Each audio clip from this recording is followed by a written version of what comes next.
오늘 말씀의 제목은 그가 남은 구원하였으되 자기는 구원할 수 없도다. 십자가에 달렸을 때 조롱받을 때 했던 그런 말씀이죠. 저는 가끔 오늘 제가 전하는 이 설교가 저에게 마지막 설교라면 성도들에게 어떤 말씀을 전할까, 그런 생각을 할 때가 참 많이 있습니다.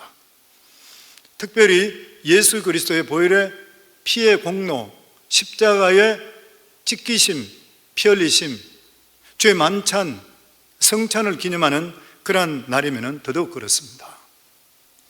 저는 목회하면서 참으로 장례를 많이 치러봤습니다. 젊은 사람부터 나이 많은 사람들까지 많은 분들의 장례를 집례했습니다. 그러면서 느낀 게 뭐냐면은 젊다고 절대 장담할 수가 없다는 것이에요. 지금 건강한다 하더라도 생명이 꼭 보증되는 것은 결코 아니라는 것이에요. 우리는 언제 하나님께서 우리를 부르실지 모르는, 아무도 예측할 수 없는 그런 삶을 살아가고 있는 것입니다. 그래서 우리들은 언제 주님께서 부른다 하더라도 준비된 삶을 사는 게 너무나도 중요한 것이에요. 그래서 설교자는 강단에 설 때마다 마지막 설교라고 생각하며 말씀을 전해야 된다고 합니다. 또한 설교 듣는 사람들도 하나님의 복음을 들을 수 있는 이 시간이 유일한 기회가 될는지도 모른다는 긴박감을 가지고 예배에 임해야 되고 말씀을 들어야 된다는 거예요. 왜 그러냐면은 내일이라는 것이 우리에게 아무도 보장되어 있지 않기 때문인 것이에요. 영국의 위대한 설교자였던 찰스 스펄전은 40대 초반부터 고치기 힘든 어떤 지병을 앓고 있었습니다. 그런데 그가 어느 주일날 교인들이 이렇게 설교했습니다. 여러분, 오늘 저는 여러분이 수없이 강단에서 들었던 똑같은 메시지를 다시 전하려고 합니다. 왜냐하면 여러분이 아시는 바와 같이 나는 병이 있습니다. 하나님이 언제 나를 데려가실지 모르기 때문인 것입니다. 어쩌면 오늘 이 시간이 여러분들에게 마지막일지 모르겠습니다. 그런데 만약에 오늘 이 시간이 마지막이라면 저는 다른 말을 하고 싶지 않습니다. 지금까지 제가 전했던 메시지, 예수 그리스도께서 내 죄를 담당하시고 죽으셨다는 것, 이것만 다시 저는 전하고 가겠습니다. 그가 그렇게 설교한 다음에 15년이라는 기간 동안 그 말씀을 많이 전하고 57세에 세상을 떠났지만 그는 항상 그런 마음으로 하나님 말씀을 전했기에 설교자는 그와 같이 항상 긴박감을 가지고 하나님 말씀을 전해야 된다고 했습니다. 사랑하는 성도 여러분, 성도는 확실히 구원받았습니까? 죽으면 확실히 천국 가는 거 확신하십니까? 고옥하는 목사님 책에 두 가지 질문하는 내용이 있습니다. 오글로서프라는 목사가 영국에서 미국으로 선교사로 건너온 젊은 요한 웨슬리에게 물었던 두 가지 질문입니다. 형제여, 당신 속에 당신이 하나님의 자녀가 되었다는 내적 증거가 있습니까? Brother, do you have in you the inner evidence that you are child of God? 네 속에 실제적으로 하나님의 자녀 되었다는 증거가 있느냐는 거예요. 이 질문에 요한 웨슬리는 멍하게 앉아 있었습니다. 대답 한마디를 하지를 못했던 것이요. 그러자 오글로스호프 목사는 두 번째 질문합니다. 예수 그리스도를 압니까? Do you know Jesus Christ? 목사이고 선교사이며 예수 그리스도를 지금까지 믿었던 사람에게 예수 그리스도를 아느냐는 그러한 질문은 참으로 무례한 태도일 수가 있을 것입니다. 그런데 아마 그때 그 목사님이 요한 웨슬리에게 영적 문제가 있다는 것을 알았을 것이에요. 아마 뭔가 이상이 있었던 것이에요. 아마 사도행전 19장에 사도 바울이 에베소에서 예수를 믿지만 무엇인가 부족해 보였던 제자들에게 너희가 예수를 믿을 때 성령을 받았느냐? 아마 저는 똑같은 느낌이었었다 생각합니다. 요한 웨슬리는 멋쩍게 대답합니다. 예, 예수님이 이 세상에 오셔서 세상 죄를 짊어지시고 십자가에 죽으신 우리들의 구원자입니다. 그러자 오글로스호프는 목사는 다시 묻습니다. 예, 옳은 말씀입니다만은 그 예수 그리스도가 당신에게 어떤 분인지 알고 계십니까? 또 그렇게 질문했습니다. 그러자 웨슬레는 우물쭈줍 대답하기는 했지만 그때부터 그 마음속에 큰 아픔이 시작이 되었습니다. 왜 나는 자신 있게 대답하지 못했을까? 내가 이러고도 목사고 내가 이러고도 선교사인가? 그는 뼈아픈 고통이 시작이 되었습니다. 그는 얼마 후 미국에서 다시 영국으로 돌아와서 그 마음속에 몹시 가슴 아픈 진통이 계속적으로 진행됐습니다. 내 믿음이 어딘가 잘못되었는가?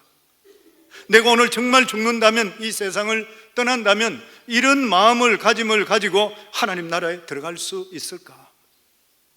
이렇게 열병을 치르듯 진통하는 가운데 그는 어느 날 모라비안 성도들의 모이는 예배 장소에서 거듭나는 역사적인 체험을 하게 됩니다. 그때부터 그는 기독교 역사의 큰 별이 되어서 영국 전체 그리고 지금의 감리교를 창시하여 수많은 영혼들을 주께 돌아오게 했습니다. 만약에 우리가 복음을 들을 수 있는 이 기회가, 이 시간이 마지막이라 한다면 하나님께서 우리들에게 똑같은 질문을 던지실 것입니다. 당신 마음속에 하나님의 자녀가 된 내적 증거가 있습니까? 예수 그리스도가 당신에게 어떤 분입니까? 추가해서 말한다면 당신은 오늘 밤에 죽어도 천국 갈 확신이 있습니까? 천국에 갔을 때 죄인된 네가 천국에 어떻게 들어왔냐 물을 때 당신은 어떻게 대답하겠습니까? 지적인 대답이 아니라 가슴 속에서 이 질문에 대답할 수 없다면 그 사람은 아주 심각한 문제가 있는 거예요. 왜냐하면 인간은 다 죄인이기 때문에 하나님께서 죄를 보시는 입장은 대단히 심각한 일입니다. 우리는 죄를 가볍게 보는 습성이 있어요. 그러나 공의로우신 하나님은 우리의 죄를 단순하게 다루지를 않습니다. 예를 들어서 아담이 무슨 큰 죄를 지었습니까? 그는 하나님께서 먹지 말라고 했던 선악과를 따먹은 것밖에 범죄한 일이 없는데 하나님께서 그에게는 너는 반드시 죽으리라. 이것이 죄에 대한 하나님의 입장입니다. 아무리 작은 죄라 하더라도 하나님은 용납할 수가 없어요. 하나님은 공의롭고 거룩하신 분이기 때문에 죄가 없으시기 때문에 죄가 용납될 수 없어요. 천국에는 죄 있는 자는 절대로 못 들어가는 거예요. 이것이 거룩하고 공의로우신 하나님의 속성인 것입니다. 그렇기 때문에 우리가 가지고 생각하는 죄에 대한 입장과 하나님이 우리 죄를 보시는 입장은 근본적으로 다른 것이에요. 이것이 저는 이성적으로 예수 그리스도를 십자가를 믿는데 가장 힘든 부분이라고 생각해요. 저도 예수 그리스도를 실제로 만나기 전까지는 이것이 가장 힘들었습니다. 이 정도는 괜찮다고 생각했던 것이에요. 그래서 예수 그리스도 십자가의 죽음을 이해하지 못한 것이에요. 만약에 예수 그리스도의 죽음을 이해하지 못한다면 우리가 아무리 교회에 오래 다녔다 하더라도 구원받을 수가 없다는 것이에요. 오늘 저녁 우리들에게 총말이 한다면 어떻게 하시겠습니까? 예수 그리스도가 어떤 분인지 모르고 교회 다녔다면 어떻게 하시겠습니까? 우리 인생의 마지막 호흡이 끊어지면 반드시 만날 분이 있습니다. 1대1로 대면하는 것이요. 그분은 누구시요? 죄를 용납하지 않으시고 거룩하시고 의로우시고 위대하신 하나님과 1대1 대면입니다. 죄 있는 자는 반드시 죽으리라 선언하셨던 창조주 공의로우신 하나님, 거룩하신 하나님과 1대1로 대면하는 것이요. 이사야서 6장에 보면 이사야 선지자가 성전에서 하나님의 생생한 모습을 본 체험을 기록하고 있습니다. 이사야 6장 1절로부터 보면 우시야 왕이 죽던 해에 내가 본적 주께서 높이 들린 보좌에 앉으셨는데 그의 옷자락은 성전에 가득하였고 서랍들이 모시고 섰는데 각기 6 날개가 있어 그 둘로는 자기 얼굴을 가리었고 그 둘로는 자기 발을 가리었고 그 둘로는 날며 서로 불러 이르되 거룩하다 거룩하다 거룩하다 만군의 여호와여 그 영광이 온 땅에 충만하더라. 이사야가 본 것이 무엇인 것입니까? 하나님께서 이사야에게 보여주신 것은 살아계신 하나님 자신이었습니다. 그리고 그 주를 둘러서 있는 서랍 천사들의 찬양과 하나님을 높이는 그런 모습들이었어요. 서랍 천사는 가장 가깝게 모시고 있는 천사들인데 날개가 6이 있었습니다. 그런데 어떤 모습이었어요? 두 날개로는 자기들 얼굴을 가려웠어요. 그 이유가 무엇이에요? 하나님의 영광, 그리스도의 영광이 너무나 강렬했기 때문에 볼 수가 없는 거예요. 천사들도 하나님 못 봐요. 또 두 날개는 자기 발을 가렸다 그랬습니다. 맨발에는 얼마나 창피해요. 그 발을 가려 하나님 앞에서 가리는 것이요. 그리고 두 날개로만 날았다 그랬습니다. 이것을 보여주는 이유가 됐습니까? 하나님 영광이 너무나 거룩하기 때문에 그래요. 너무나 거룩하다는 거예요. 하나님의 천사들도 하나님의 영광 앞에서 부정한 얼굴을 들 수가 없고 발을 내밀 수가 없었다는 것이에요. 천사들이 날개로 얼굴을 가지고 두 발을 가린 것은 하나님의 영광이 얼마나 강력하고 얼마나 가까이 하기가 어렵다는 것을 보여주시는 것이에요. 그렇다면 하루도 악하고 더러운 생각을 하지 않고 살아가는 우리 같은 자들이 어떻게 하나님의 존전에 설 수가 있어요? 우리 자신의 공로로서는 절대로 하나님 앞에 설 수가 없는 것입니다. 하나님의 영광 앞에 우리는 설 때는 즉사할 수밖에 없는 것이에요. 서랍들이 외치는 소리는 온 천하를 무릎 꿇게 하는 그런 소리입니다. 거룩하다 거룩하다 거룩하다 만군의 주 여호와. 이 외침은 하나님의 거룩하심을 선포하는 말인가 동시에 모든 죄인들이 하나님 앞에 무릎 꿇게 하는 그런 말인 것이요. 이 세상에 어떤 권세를 가진 자든 어떤 학식을 가졌다 한다 하더라도 상관없이 그리스도의 심판대 앞에 서길 때는 심판받게 되어 있습니다. 로마서 3장 23절에 모든 사람이 죄를 범하였으며 하나님 영광에 이르지 못하더니 우리는 절대로 하나님 영광에 이를 수가 없대요. 우리는 천국에 들어갈 수가 없대요. 하나님이 계시는 곳에. 로마서 6장 23절에 죄의 삭은 사망이라고 했어요. 오이지스. 죄에 대한 페이는 사망이라 죽음이래요. 그렇기 때문에 우리는 절대로 죄가 해결되지 않아야 원수관계로 하나님 만나서는 안 돼요. 왜냐하면 그때는 자비가 없고 심판밖에 없습니다. 우리가 죽고 나면 심판밖에 없어요. 더 이상 자비가 없어요. 이 세상에 살아갈 때 자비밖에 없어요. 누가복음 16장에 부자와 거지 나사로에 대한 이야기가 있습니다. 이 부자가 전성에 오면 이름이 다이버스라 그랬습니다. 그리고 거지 나사로예요. 두 사람이 다 죽어 나사로는 낙원에, 그리고 부자는 뜨거운 음부에 떨어졌습니다. 그런데 목이 말라서 나사로를 시켜서 손가락에 물 한 봉을 찍어서 입을 식혀달라고 했을 때 거절당했습니다. 무슨 말이에요? 죽고 나면 자비가 없습니다. 모든 인간의 상태는 죄를 범했다고 말씀합니다. 여기서 죄를 범했다는 말은 죄로 인해서 하나님에게 불의한 상태뿐만 아니라 지금도 계속적으로 하나님을 인정하지 않고 대적하고 있는 그러한 상태라는 것이요. 다른 말로 이야기하면 죄의 독에 빠져 있는 것이요.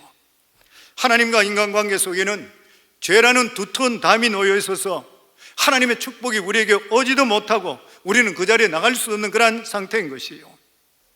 인간이 완전한 상태로 나가기 위해서 노력하지 않는 것은 아닙니다. 우리가 자비로운 일도 하고 수양도 쌓기도 하고 그리고 열심히로 종교 체험에 빠지기도 하는 것이요. 그러나 인간이 아무리 노력을 한다 하더라도 하나님의 축복에 이르를 수도 없습니다. 왜냐하면 죄의 벽이 너무나도 높고 죄의 세력이 너무나 강하기 때문인 것이요. 그런데 예수께서 하신 일이 무엇입니까? 로마 3장 24절부터 보면 그리스도 예수 안에 있는 속량으로 말미암아 하나님의 은혜로 값없이 의롭다 하심을 얻은 자 되었느니라. 이 예수를 하나님이 그의 피로서 믿음으로 말미암은 화목제물로 삼으셨으니 이는 하나님께서 길이 참으시는 중에 전에 지은 죄를 간과하심으로 우리 자기의 의로우심을 나타내려 하심이니. 구약시대에 보면 속죄제사와 화목제사가 있습니다. 속죄제사는 하나님 앞에 내 죄를 인정하고 자복하는 것이요, 하나님 앞에 내 죄를 자백하면 제사장이 중간에서 짐승의 머리에게 안수하고 그리고 죽입니다. 그러면 내 속에 있는 모든 더러운 죄가 짐승으로 넘어가고 짐승은 죽게 돼요. 죄가 전이됨을 통해서 짐승이 대신 죽어요. 죄의 삭은 사망인데 짐승이 죽는 것이요. 그리고 화목제물은 죄로 말미암아 모든 관계가 깨어졌던 것을 다시 회복시켜 주시고 사랑하고 신뢰하는 관계로 만들어 주시는 것이요. 그런데 예수 그리스도의 십자가에서 죽으신 것은 우리의 모든 죄를 담당해 죽으실 뿐만 아니라 죄로 말미암아 하나님과 우리 관계가 함께 할 수 없는 이 관계를 화목케 하셨는 것이요, 우리가 무엇을 한 것이 아니라 순전히 하나님께서 은혜의 값으로 하나님께서 우리를 의롭다고 우리 인정해 주셨어요. 이것이 어떻게 가능한 일인 것이요, 우리가 했는 일이 뭐가 있는 것이요. 그렇기 때문에 이것이 바로 하나님의 은혜이고 사랑인 것입니다. 그런데 이것이 저절로 이루어진 것이 아니라 죄 없으신 하나님의 아들 예수님이 우리의 죄값을 십자가에 대신 지시고 고통당하시고 죽으셨기 때문인 것이에요. 이것을 사도 베드로는 베드로전서 2장 24절에 친히 나무에 달려 그 몸으로 우리 죄를 담당하셨으니 이는 우리로 죄에 대하여서 죽고 의에 대하여 살게 하려 하심이라. 그가 채찍에 맞음으로 너희는 나음을 얻었나니. 성도님, 다른 말씀을 놓치더라도 이 말씀은 꼭 붙들어야 되는 것이에요. 예수 그리스도는 죄가 없는 분입니다. 그분은 죄를 범한 일이 없는 하나님의 아들임인데도 불구하고 친히 자진해서 나무에 달려서 자기 몸으로 우리 죄를 담당하시는 거예요. 다시 말하면 모든 저주를 온몸으로 받으셨습니다. 성도님, 이 말씀이 실감이 되는가요? 이게 우리 마음속에 다가오는 것인가요? 예수님께서 나의 모든 죄를 십자가에 담당하셨다는 이 말씀에 대해 확신이 있습니까? 만약에 예수님께서 이렇게 죽으셨다는 예수님 이름만 붙들게 된다면 하나님 앞에 떳떳하게 설 수 있는데 이러한 떳떳한 확신을 가지고 살아가고 계신가요? 여기에 담당했다는 이 말은 다시 한번 깊이 생각해 봐야 될 문제입니다. 이 담당했다는 말은 원어로서 아나페로인데 두 가지 의미를 가지고 있습니다. 하나는 떠맡는다는 뜻이에요. 길을 가다가 한 사람이 무거운 짐이 있을 때 옆에 사람에게 그 짐을 떠맡아서 이중으로 지고 가는 경우. 그래서 침례 요한은 예수님 보시고 나서 세상 죄를 지고 가는 하나님의 어린 양이로다. 세상 죄를 지고 간다는 것은 세상의 모든 죄를 떠맡아서 혼자 지고 간다. 이게 담당한다는 뜻인 거예요. 예수님은 어떤 분이십니까? 우리의 모든 죄를 대신 혼자서 떠맡으신 분이에요. 우리에게 은근히 숨겨져 있는 비밀스러운 모든 죄를 다 맡으신 분이에요. 앞으로 우리가 세상에 살 동안에 연약해서 짓는 모든 죄까지도 예수님께서 떠맡으시는 거예요. 전부 맡으시는 것이에요. 혼자 대신 지셨다는 거예요. 과거의 죄, 현재의 죄, 미래의 죄까지도 다 십자가에 해결하셨다 그랬습니다. 고린도서 2장 13절에 14절에 보면 또 범죄와 육체의 무할례로 죽었던, 이미 죽었대요. 너희를 하나님이 그와 함께 살리시고 우리의 모든 죄를 사하시고 우리를 거스르고 불리하게 하는 법조문으로선 정서를 지우시고 제하여 버리사 십자가에 못 박으시고 승리하셨다고 선포했는 거예요. 우리가 예수 믿기 전에는 우리의 범죄와 육체의 무할례로 정죄받은 상태로 이미 죽었대요. 우리가 죽었잖아요. 영적으로 죽어 있는 자잖아요. 예수를 믿음을 통해 성령께서 우리 속에 들어오심을 통해 우리 영이 살아났잖아요. 그전까지 우리는 죽은 자들인 것이요, 못된 본성과 이미 우리가 저지른 죄 때문에 정죄받았다. 그러니까 범죄와 육체의 무할례자로 죽었던 우리, 이미 죽었는 거예요. 이 모든 것들이 법조문 의문의 정서에 기록될 때 우리 죽은 자로, 이게 바로 율법입니다. 율법 말씀을 비춰볼 때 우리는 죽은 자예요. 예수님, 그런데 예수님께 십자가에 죽으시면서 이 법조문을 다 성취했다고 그랬어요. 다시 말하면 죄의 삭은 대가는 사망인데 이 죄값을 예수 그리스도의 십자가에 대신 지시고 그 대가를 치르셨다는 거예요. 그렇기 때문에 더 이상 법조문의 필요가 없는 것이에요.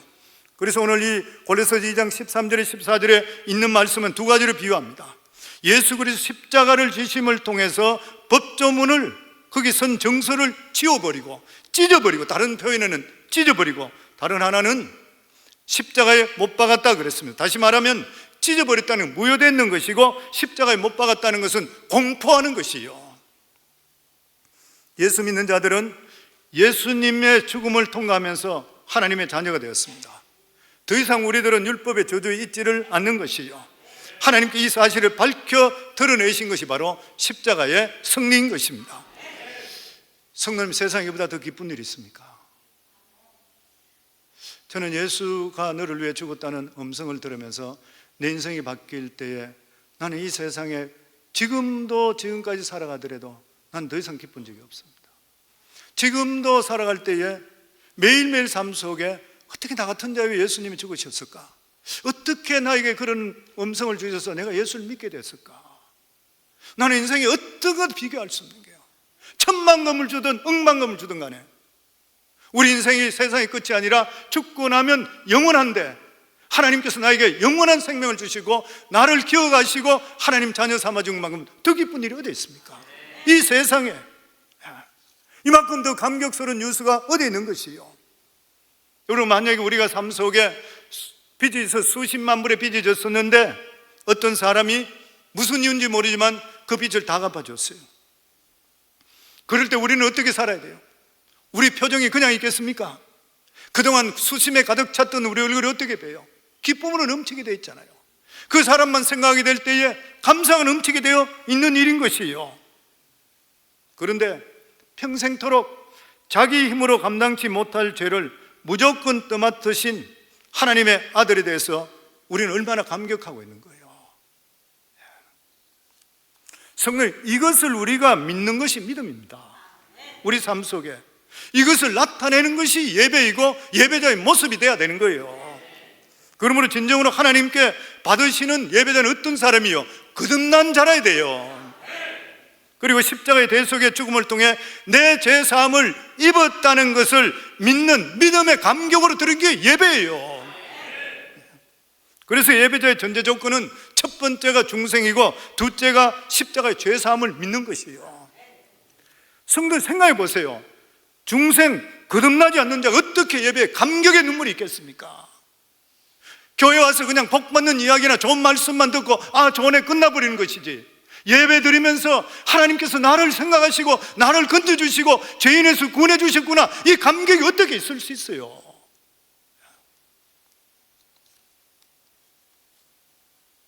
십자가의 대속의 사건을 모르는 자가 어떻게 예배에서 진정한 예배자가 될 수 있어요? 어떻게 예배 속에 눈물을 흘릴 수 있어요? 어떻게 진정한 감사를 할 수 있어요? 우리 모두 다는 죄로 말미암아 영원히 죽을 수밖에 없고 우리는 그 죄를 떠날 수가 없는 자입니다. 그런데 예수 그리스도의 보혈의 공로를 통해서 우리의 과거의 죄, 현재의 미래 죄까지 예수님께 다 짊어지셨대요. 임 목사, 네가 도둑질 했나? 도둑질한 모든 죄 예수님이 이미 떠맡으셨대. 임 목사, 네가 거짓말 여러 가지 했나? 거짓말한 모든 죄 주님께 떠맡으셨대.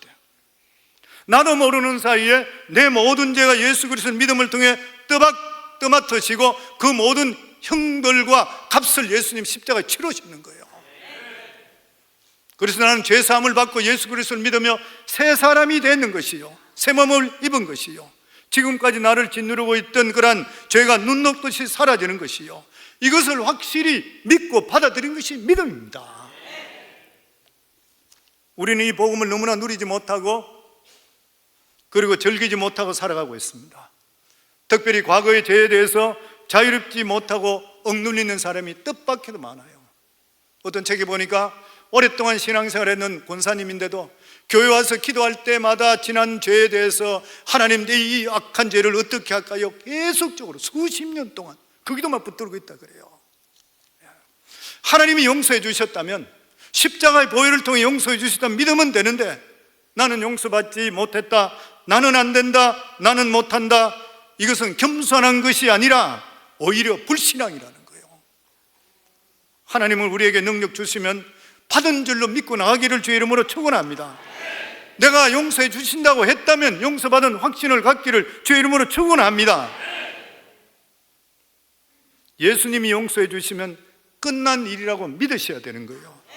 로마 3장 25절에 이 예수를 하나님이 그의 피로서 믿음으로 말미암아 화목제물로 삼으셨으니 이는 하나님께서 길이 참으시는 중에 전에 지은 죄를 간과하심으로 자기의 의로심을 나타내려 하심이라. 간과하신다는 말은 이미 없는 것으로 여겨졌다는 것이요, 이게 칭의입니다.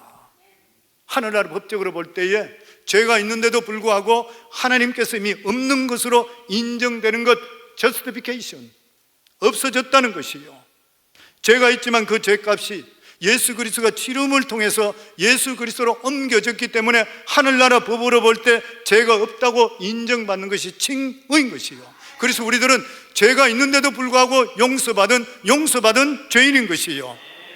그러므로 우리는 과거의 죄가 이미 용서받았습니다. 우리는 다만 주님 감사합니다, 내 과거의 죄책이나 모든 죄악을 용서해 주신 줄 믿습니다. 이제는 제가 승리의 삶을 살겠습니다. 이제는 믿음으로 살겠습니다. 기도하며 살겠습니다. 고백하며 살아갈 수 있어야 되는 것이요. 악한 마귀는 우리에게 끊임없이 죄책감을 줍니다. 너 죄인인데 너같이 악한 자가, 너같이 위선자가 하나님 일을 무슨 일을 할 수 있다냐, 이렇게 속삭이며 우리를 계속적으로 얽매이는 경우들이 실제로 많이 있습니다. 그런데 성도 여러분, 이러한 속삭임에 귀를 막으시기를 주의 이름으로 축원합니다. 예수 그리스도의 보혈의 공로는 충분한 것이요, 우리 예수 그리스도의 보혈을 통해 우리의 모든 죄가 하얗게 변화된 줄을 믿습니다. 우리 속에는 예수가 승리한 같이 승리가 있다는 것을 기대하며 사실 수 있기를 주의 이름으로 축원합니다. 제가 이 말씀할 때마다 항상 후안 칼로스 오르티즈 아르헨티나 목사님에 대한 말씀을 드리죠. 저는 그것이 우리에게 너무나 중요하다고 생각합니다. 후안 칼로스 오르티즈 목사님, 세계적인 목사님이었죠.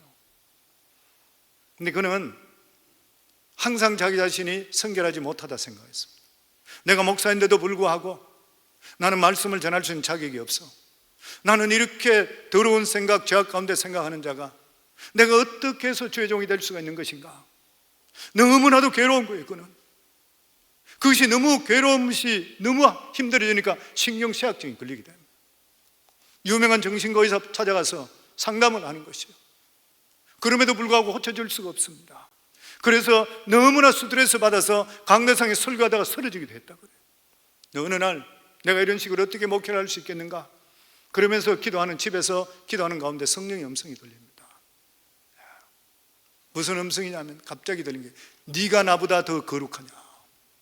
깜짝 놀라는 거예요. 주님, 그게 무슨 말씀이십니까? 내가 예수 그리스도의 보혈의 피로 말미암아 네 죄가 씻어졌다고 내가 이미 공포했는데, 네가 아니라 그러면 너는 나보다 더 거룩하냐. 하나님께서 이미 우리 삶 속에 예수 그리스도의 보혈의 공로의 피로 충분하다 하는데, 너는 너 자신을 돌아보면서 네가 그렇지 않다 하면은 내가 용서해주고 내가 다 했는데 너는 그러면 나보다 더한 사람이냐, 너는 나보다 더 거룩하냐. 그 세상이 완전히 거꾸로지잖아요. 사랑하는 성도님들, 예수 그리스도의 보혈의 공로의 피 충분합니다. 그리고 둘째로, 담당했다는 의미는 희생제물이 되었다는 뜻입니다. 하나님은 죄에 대해서 참지 못하십니다. 출애굽기 34장 7절에 형벌을 받을 자는 결단코 면제하지 않고, 하나님은 죄 있는 자는 절대로 용서하지 않는다 그랬어요. 그런데 예수 그리스도께서 이 죄값을 혼자 떠맡으시니까 그에게 무엇이 따르겠습니까? 심판이 따르는 거예요. 하나님 법을 어길 수가 없는 것이에요. 죄에 대한 무서운 심판이 주님께 쏟아지게 됐습니다. 왜냐하면 죄에 대한 심판은 사망이기 때문인 것이에요. 요한복음 8장에 보면 현장에 가늠한 여인이 붙들려 왔습니다. 율법에 의하면 가늠한 여인은 돌로 쳐 죽이라 그랬어요. 그런데 예수님께서는 이 여인을 용서해 주셨습니다. 예수님이라도 하나님의 선포된 말씀인 율법을 어기도 되는 것인가요? 결코 그럴 수가 없는 것이요. 예수님께서는 이 여인이 받아야 될 형벌을 십자가에서 대신 받으시고 죄에 대한 대가로 죽으셨습니다. 그래서 이 세상에 죄를 짊어지시고 용서해 줄 수 있는 분은 오직 예수 그리스도밖에 없는 것이요. 그래서 예수님은 자신을 율법의 완성이라 그랬습니다. 예수님은 다 짊어지시고 형벌을 받으신 것이요. 그래서 예수님께 십자가에서 마지막에 하신 말씀이 다 이루셨다는 것이요. 무엇을 이뤘습니까? 과거의 죄, 현재의 죄, 미래의 죄, 모든 저주를 십자가에 짊어지시고 해결하시는 것이요. 다시 말하면 하나님의 사랑으로 십자가의 죽으심으로 이것을 증명해 주시는 것이요. 로마서 5장 8절로부터 보면 우리가 아직 죄인 되었을 때 그리스도께서 우리를 위하여 죽으심으로 하나님께서 우리에 대한 자기의 사랑을 확정하셨느니라. 그러면 이제 우리가 그의 피로 말미암아 의롭다 하심을 받았으니 더욱 그로 말미암아 진노하심에서 구원을 받을 것이니. 오늘 여기 말씀에 보면 8절 말씀에 보면 하나님께서 우리에 대한 자기의 사랑을 확정하셨대요. 확정하셨다는 게 뭐예요? 절대로 변경할 수가 없는 것이고 취소할 수도 없는 것이고 확정해 놓으셨다는 거예요.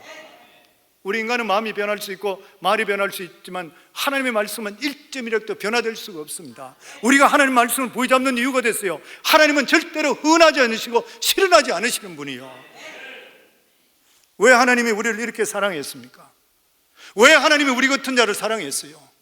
이것은 죽어도 이해하지 못합니다. 죽어도 이해할 수 없는 것이죠. 왜 하나님께서 무가치한 우리들을 위해서 자기의 아들까지도 죽이시면서 우리를 사랑하셨는지 이해가 되는가요? 이해할 수가 없는 일입니다. 그렇지만 단지 우리가 알 수 있는 것이 뭐냐면은 성경 말씀을 통해 우리가 이해는 못하지만 그 사랑이 확정적이래요. 그리고 취소할 수가 없대요. 그리고 변경할 수가 없다 그래요. 얼마나 감사한 일이에요. 우리의 능력에 따라 우리가 하는 일에 따라서 취소되고 변경된다면 우리의 구원이 얼마나 불완전하겠습니까? 그런데 절대로 그래 할 수가 없대요. 우리를 향한 하나님의 사랑은 어떤 사랑입니까? 상상할 수 없는 그러한 사랑이에요. 너무나 높은 곳에 거룩하게 계시는 하나님께서 전혀 사랑할 가치가 없는 미물 같은 우리에 대한 사랑입니다. 우리 사랑할 가치 있어요. 더럽고 추하고 음란하고 질투하고 시기하고 자기만 생각하고. 왕이 천민을 사랑한다 하더라도 납득하기 어려운데 사람이 개미를 사랑한다면 이해가 돼요. 하나님께서 우리에 대한 사랑은 도저히 납득할 수가 없습니다. 그런데 이 사랑을 위해서 하나님께 치르신 대가는 어마어마한 것이요. 하나님은 재물을 희생한 것이 아닙니다. 하나님은 돈을 희생한 것이 아닌 것이요. 하나님은 단 하나밖에 없는 독생자, 그것도 하나님과 똑같은 인격과 능력과 신성을 가지신 아들을 우리를 대신해서 죽게 하시는 것이요. 하나님께서 이런 엄청난 사랑을 퍼부으신 이유가 어디에 있는 것입니까? 우리에게 무슨 대가를 바라시는 것인가요? 하나님께서 우리 보고 겉은 자에게는 하나님께 드릴 수가 없어요. 하나님께서 우리의 공로를 처음부터 생각하지 않으셨습니다. 그런데 오직 하나님께서 기대하시는 것이 무엇이에요? 예수 그리스도의 사랑이 하나님께 주시는 은혜고 하나님 뜻 가운데 살겠다는 믿음인 것이요. 에베소서 2장 8절에 9절에 보면 너희가 그 은혜에 의하여 믿음으로 말미암아 구원을 얻었나니 이것은 너희에게서 난 것이 아니요 하나님의 선물이라. 행에서 난 것이 아니니 이는 누구든지 자랑하지 못하게 함이라. 믿음으로 말미암아 구원받았대. 무슨 말인 것이요? 이 정도로 하나님께서 우리를 사랑하신다면 이제부터는 하나님을 절대적으로 믿자는 거예요. 억울한 일이 일어난다 생각하더라도, 세상 살아가는 삶 속에 힘든 일, 풍파가 일어난다 하더라도 절대로 하나님을 의심하지 말고 하나님을 믿고 감사하면서 살아가자는 거예요. 이게 믿음입니다, 성도님들. 하나님께서는 이것 하나 기대하시고 엄청난 사랑을 우리에게 퍼부어주신 것이요. 하나님의 사랑을 제대로 안다면 어떻게 하나님 앞에 내 공로와 자랑 같은 걸 이야기할 수가 있는 것이요. 오로지 하나님의 사랑을 믿어야 되는 것이고, 앞으로 어떤 어려움이 온다 하더라도 하나님 이 사랑 붙들고 살아가야 되는 것이요. 이게 하나님께 영광 돌리는 삶입니다. 우리가 예수 그리스도가 믿음으로 의롭다함을 얻었을 때에 주의할 것이 하나 있어요. 그것이 뭐냐면은 공짜로 받았다 생각하기 때문에 이 축복과 하나님의 그 예수 그리스도의 그 주신 은혜와 고통을 너무 쉽게 생각해 버려요. 예수님은 우리를 구원해 주시기 위해서, 우리 죄값을 치르기 위해서 십자가에서 온갖 저주와 고통을 당하시면서 죽으셨습니다. 마가복음 오늘 15장 읽은 말씀에 15장 30절부터 보면 이게 십자가에 달려있을 때 말씀이요. 네가 너를 구원하여 십자가에 내려오라. 악한 자들이 했던 말인 것이죠. 그와 같이 대제사장들도 서기관들과 함께 희롱하여 서로 말하되 그가 남은 구원하였으되 자기는 구원할 수 없도다. 남은 수도 없이 구원한 거 봤어요. 죽은 자도 살렸어. 근데 자기는 저기서 못 내려오는 거예요. 자기는 구원받지 못하구나. 이스라엘 왕 그리스도가 지금 십자가에 내려와 우리가 보고 믿게 할지어다 하며 함께 십자가에 못 박힌 자들, 강도들도 예수를 욕하더라. 이게 십자가의 마지막 장면입니다. 예수는 얼마든지 십자가에 달리지 않을 수도 있는데도 불구하고 예수님은 자신의 십자가에 매달리시고 예수님은 십자가에 내려올 수도 있는데도 불구하고 모진 고통과 그리고 또한 조롱을 감수하면서 결국 십자가에서 죄로 말미암은 저주로 이 세상을 떠나셨습니다. 다 받으시고 죽으신 거예요. 저는 며칠 전에 이미 소천했지만 여의도 순복음교회 조인기 목사님 간증을 들으며 큰 은혜를 받았습니다. 그게 여기 있는 말씀이 나오고 있어요. 제가 남은 구원하였으나 자신은 구원하지 못했도다. 십자가에서 내려오라. 그러면 우리가 믿겠노라. 그 못된 놈들이 침을 뱉고 그리고 모욕하고 내가 하나님의 아들이냐? 그렇다면 십자가에 내려오라. 제사장들과 그리고 또한 서기관들과 바리새인들이 조롱하며 저는 남은 구원했지만 자기는 구원하지 못했도다. 이 말씀이 목사님이 항상 불편했대요. 하늘과 땅과 세계 모든 권세, 전지전능하고 무소부재하신 하나님의 아들께서 왜 가만히 그 말씀만 듣고 계시냐는 거예요. 자기 같으면 벼락을 내리서라도 박살을 냈을 것이라. 그러면 속이라도 시원할 것인데 예수님은 그 모욕을 받으시면서 십자가에 못 박혀 몸 찢고 피 흘리시며 그 자리에 멸려서 죽으셨다는 것이에요. 그게 항상 마음속에 불편했다는 거예요. 그런데 조 목사님은 일평생에 한 번 예수 그리스도가 십자가에 매달려 있는 모습을 환상으로 보게 되었답니다.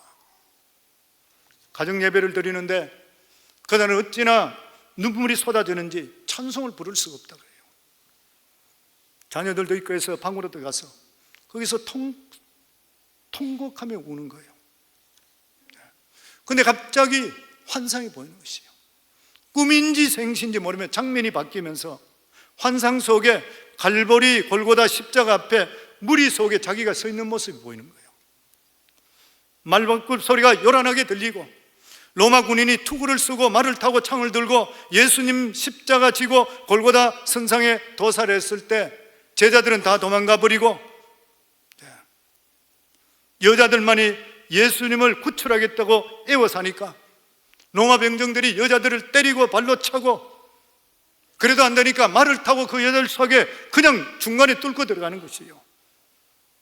여자들이 넘어지고 또 일어나고 또 예수님께 매달리고 그러다 기진맥진해서 한쪽에 쏟아져서 전부 통곡하고 우는데 목사님도 자기가 그 속에 통곡하고 함께 울고 있더래요. 그리고 순식간에 예수님이 십자가에 못 박혀서 높이 달렸는데 손과 발에 피가 흘리는데 노래소리가 들리는 거예요. 너무나도 똑똑하게 평생에 한 번도 들어보지 못했던 그런 노래가 들렸습니다. 얼마나 아프셨나 못 박힌 그 손과 발 죄 없이 십자가에 달리신 주 예수님 하늘고 산과들도 초목도 다 울고 해조차 빛을 잃고 캄캄하게 되었네. 한 번도 들어보지 못했던 노래가 들리기 시작하는 거예요. 그렇게 울다가 깨어나서 자신이 들었던 이 노래를 종이에 적기 시작했습니다. 그리고 환상 속에 들었던 이 가사를 아내인 김성애 사모님에게 주면서 곡을 만들어 달라 부탁했던 거예요. 어느 날 밤에 아내가 옆에 없길래 일어나서 보니까 화장실에 불이 서 있는데 거기에 아내가 무릎을 꿇고 나서 콧물 눈물 흘리면서 엉엉 울면서 작곡을 하고 있더래요. 어떻게 됐냐 했더니만 잠을 자는데 꿈에 음악 소리가 들리기 시작하는데 그 음악 소리 곡이 줬던 그 곡에 붙이면 딱 맞을 곡이었더래요. 그래서 그것을 자기가 적으면서 막 은혜가 되고 눈물 콧물 다 흘리고 있을 때, 그러면서 그 곡을 작곡했는데 그 작곡과 작사 합쳐서 음악을 만들어 보니까 조 목사님이 환상 속에 들었던 그 음악과 똑같더래요. 그게 이번에 새 찬송에 보니까 614장이 나와 있어요. 하나님의 아들이시니 십자가에 못 박혔을 때에 장엄하기 때문에 고통도 없고 그냥 참으신 줄 알았대요. 근데 환상 가운데 예수님이 못 박히실 때에 예수님께서 손에다가 놋을 박을 때마다 아야! 아야! 온몸이 전율하더래요. 그 부르짖는 소리에 마음이 진동했다 그래요. 왜 하늘과 땅의 모든 권세를 가진 하나님의 아들이 이렇게 연약하게 비참하게 원수들의 조롱을 받는 십자가에 못 박혔을까? 제가 남은 구원하였으되 자신은 구원할 수 없도다. 자기가 주님이었을 때 절대 그렇게 하지 않았을 것이라 그래요. 다 면했을 것이라 그래요. 이해하지를 못했다 그래요.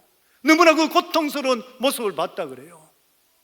그런데 그래도 어느 날 신문에 난 기사를 보고 나서 크게 깨달았다 합니다. 한국 6.25 동란 때에 일사후퇴 때 피난민들이 남으로 피난 오다가 추운 겨울에 만삭된 30대 부인, 갑자기 길에서 진통이 시작되어 다리 밑으로 내려가서 혼자 아기를 낳게 되고, 그 핏덩어리를 그 추운 겨울이기 때문에 살 수 없으니까 자기 속옷을 벗어 사고, 그리고 나중에도 추워지니까 자기 겉옷까지 다 벗고 자기는 벌거벗은 몸으로 되고 아이를 감쌌어요. 아이에게 온기를 주기 위해서. 그런데 선교사 부부가 집차를 타고 자기들도 피난민 속에 섞여서 남으로 내려오다가 부인이 이 아기 우는 소리를 듣게 됩니다. 여보, 아기 우는 소리가 들려. 아니 지금 이 추운 겨울에 무슨 아기 우는 소리야? 아니 나는 분명히 들려. 차를 잠깐 세워줘. 그래서 차를 세우고 아기 우는 소리로 따라갔더니만 다리 밑에 젊은 어머니는 이미 얼어서 죽어서 뻣뻣해져 있는 모습이에요. 발가벗은 몸으로. 그런데 그 품속에 갓난아이가 울고 있는 것이에요. 선교사 부부는 시체를 임시로 덮어놓고 이 아이만 데리고 서울로 왔다가 그리고 아이를 데리고 미국으로 양자 삼아 건너오게 됩니다. 20년이 지난 후에 하루가 청년이, 아버지, 나는 동양인인데 아버지는 미국인이잖아요. 아버지, 내 출생에 대해서 알고 싶어요. 그랬을 때, 그래, 지금이 때구나. 내가 너에게 이야기해 주겠다.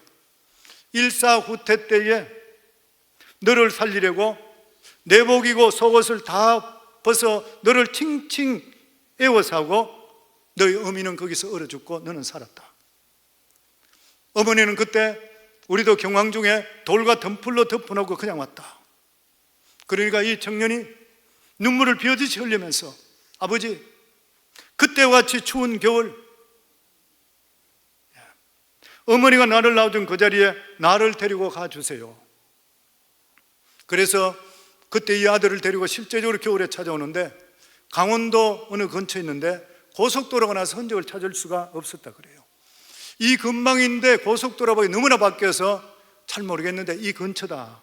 그러니까 아들이 옷을 벗기를 시작했대. 거기서 그 추운 겨울에. 그리고 겉옷 속옷 다 벗고 나서, 엄마 얼마나 추우셨어요? 날 버리고 갔으면 될 것인데 왜 날 살린다고 자신은 벌거벗고 죽으셨어요? 엄마 얼마나 추웠어요? 오늘은 내 옷 입고 따뜻하게 사세요. 조 목사님은 그 간증에 보면 신문에 난 것을 보고 생각하기를, 군대가 명령해서 이 아들을 살렸겠습니까? 정부가 명령해서 누가 해달라고 명령하고 사정했느냐는 것이요. 자기가 살겠다고 핏덩어리 내 던져버려 피난민과 함께 내려왔다면 자신은 살 수 있는데, 그러나 어린아이를 사랑했기 때문에 사랑에 붙잡혀 어린아이를 살린 것이요. 로마 군대가 십자가에 못 박은 것이 아니라는 것이요. 바리새인들이 십자가에 예수님을 못 박은 것이 아니라는 것이요. 예수님이 겟세마네 동산에서 군병들이 잡으러 왔을 때 베드로가 칼을 들고 싸우려 했을 때 칼을 그대로 하시면서, 내가 지금 천국에 있는 12군단이나 되는 천사를 보내게 할 수 없을 줄 아느냐? 만약 그렇다면 이런 일이 있으리라는 성경이 어떻게 이루어지겠느냐? 예수님은 우리들을 구원하시기 위해서 내려오시지 않았고, 예수님은 우리를 구원하시기 위해서 자기 자신을 스스로 구원하지를 않았던 것이요.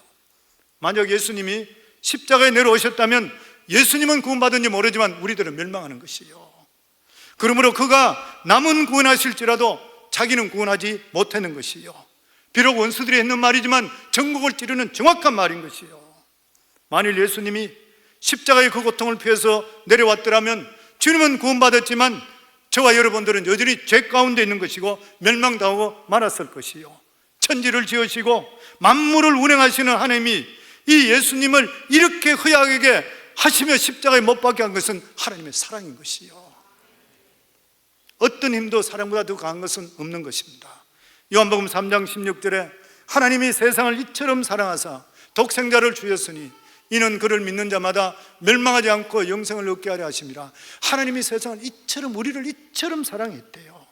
이사야서 53장 5절부터 보면 그가 찔림은 우리의 허물 때문이요 그가 상하면 우리의 죄악 때문이라. 그가 징계를 받음으로 우리는 평화를 누리고 그가 채찍에 맞음으로 우리는 나음을 받았도다. 우리는 다 양 같아서 그릇 행하여 각기 제 걸로 갔기를 여호와께서는 우리의 모든 죄악을 그에게 담당시키셨도다.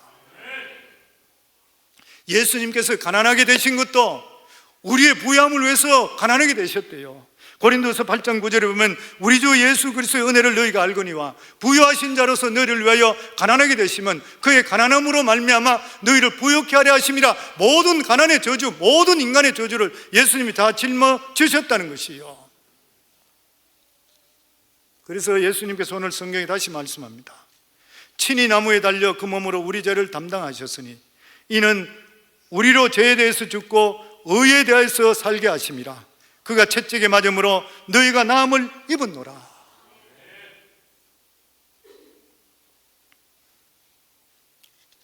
예수님께서 우리의 짊어질 죄에 대한 죽음, 그리고 또한 죽음의 권세, 이런 모든 것들을 십자가에 못 박혀 죽으심으로 다 해결됐습니다. 그래서 우리의 유일한 소망이고 소망은 예수 그리스도밖에 없는 것이요. 성경에 보면은 좌절했던 사람, 병든 사람, 이런 모든 사람들도 예수 그리스도 만나서 예수 그리스도 희망을 택함을 통해 살아났습니다. 여리고성의 소경 바디메오, 세리장 삭개오, 수가성의 여인, 38년 된 환자, 혈루병 걸린 여인, 회당장 야이로, 나인성의 과부, 사르밧 과부, 수도 없이 많이 있어요. 보면은 사랑하는 성도님들, 어떤 경우 속에서도 십자가만 바라보면 희망이 생기는 거예요. 그렇기 때문에 우리 삶 속에 십자가에 주목하셔야 돼요. 히브리 12장 2절에 보면 믿음의 주여 또 온전하게 하시는 이인 예수를 바라보자. 그는 그 앞에 있는 기쁨을 위하여 십자가를 참으사 부끄러움을 개의치 아니하시더니 하나님 우편에 앉으셨으니 우리의 눈을 예수님께 고정하자. 예수님을 바라보자. Let us fix our eyes on Jesus. 세상에 난리가 나고 어떤 어려움이 있다 한다 하더라도, 어떤 문제가 있다 하더라도 우리의 시선은 예수 그리스도께 고정하셔야 돼요. 왜냐하면 예수님 우리를 살리시는 분이요, 우리 마음속에 절대로 두 마음을 품지를 말아야 되는 것이요, 우리에게 복을 주시는 분은 하나님이시고 그 길은 예수 그리스도의 보혈의 십자가 공로로 주시는 것이요. 그래서 이 세상의 희망과 소망은 예수 그리스도인 것이요. 이것보다 더 귀한 일이 어디 있습니까?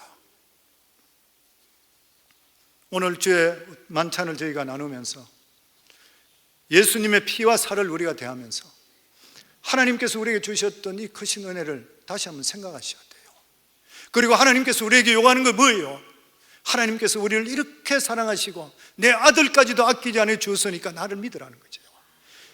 성령 어려운 일이 생기든 어떤 일이 생기든 간에 하나님에 대한 신뢰를 거두지 마시고 끝까지 하나님을 의지하고 하나님을 기쁘게 할 수 있기를 주의 이름으로 축원합니다.